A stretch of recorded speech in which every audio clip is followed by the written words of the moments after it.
ඉතින් කොච්චර පීරුවත් කොණ්ඩේ ගැට හැදෙනවද? ඉතින් මෙන්න මේ ප්‍රශ්න තියෙන අයට තමයි අද මේ වීඩියෝ එක. ඉතින් මගේ නිතර අහන ප්‍රශ්නයක් තමයි අපේ සුදු බබාගේ කොණ්ඩේ ගැට හැදෙන්නේ නැද්ද? එයාගේ කොණ්ඩේ යන්නේ නැද්ද කියලා. ඒ වගේම මේ වගේ කොණ්ඩේ ගැට හැදෙන්නේ නැතුව තියාගන්න මම එයාට මොනවද කරන්න කියලා. ඉතින් ඔය හැම ප්‍රශ්නෙටම අද මම උත්තර කියන්න.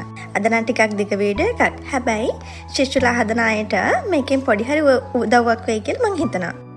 ඉතින් මේ ළඟදී අපේ සුදු බබාගේ ඇඟේ රතු පාට බිබිලි වගේක් දාලා එයා ඒව හොඳටම කසන්න පටන් ගත්තා.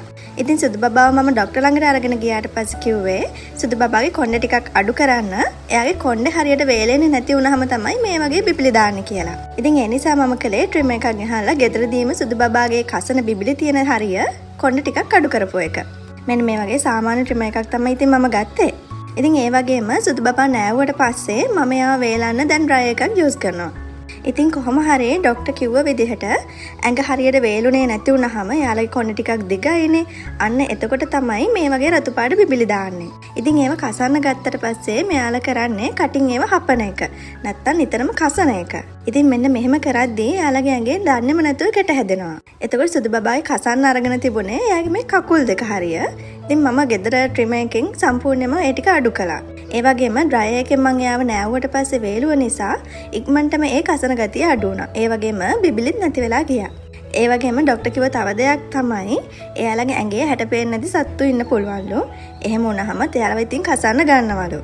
ඉතින් ඔයාලත් ශිෂ්‍ය කෙනෙක් හදනවා නම් අනිවාර්යෙන් දවසට වතාවක් හරි එයාලගේ කොණ්ඩේ පීරන්න ඕන.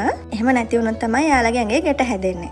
ඉතින් සමහර අය ලොකු වුණාට පස්සේ එයාලගේ කොණ්ඩේ පීරන්න දෙන්නේ නැහැ.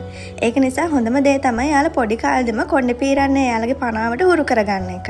ඒ කියන්නේ එයාලගේ චූටිම කාලේ පීරන්න කොණ්ඩයක් නැති කාලේ ඉඳලා එයාලව දවස ගානේ පීරන්න. එතකොට එයාලා ලොකු වුණාම ඒකට හුරු වෙනවා. පීරන්නත් ඉඩ දෙනවා.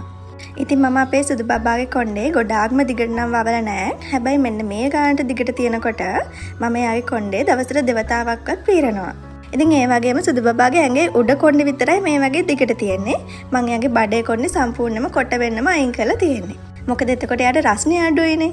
ඉතින් ඒ වගේම මම දැකපු දෙයක් තමයි ගොඩාක්ම කොට වෙන්නම කොණ්ඩේ කැපුවොත් එහෙම ඒ කියන්නේ එයාගේ හැම ගාවට වෙන්නම කැපුවොත් එහෙම කොහොමත් රතු වෙලා බිබිලි දාන්න වගේ පටන් ගන්නවා. ඒක නිසා ගොඩාක්ම කොට කරන්නත් හොඳ නැහැ. ඒ වගේම සුදු බබාට තාම මම දෙන විටමින් වෙන්නේ B+E එකයි ෆිෂ් ඔයිලුයි විතරයි. වෙන කිසිම දෙයක් මම එයාගේ කොණ්ඩේ වැවෙන්න කියලා එයාට දෙන්නේ නැහැ. ඉතින් ඔන්න ඔය වගේ දේවල් තමයි සුදු බබාගේ කොණ්ඩේ ගැට හැදෙන්නේ නැති වෙන්න මම කරන්නේ. ඉතින් මම හිතනවා කාට හරි මේ වීඩියෝ එක උදව්වක් වෙන්න ඇති කියලා. ඉතින් ශිෂ්‍ය කෙනෙක් හදන කෙනෙක්ට මේ වීඩියෝ එක වැදගත් වෙයි කියලා හිතනවා නම් ෂෙයා කරන්න අමතක කරන්නත් එපා. එහෙනම් අපි ගිහිල්ලා එන්නම්. බයි බයි.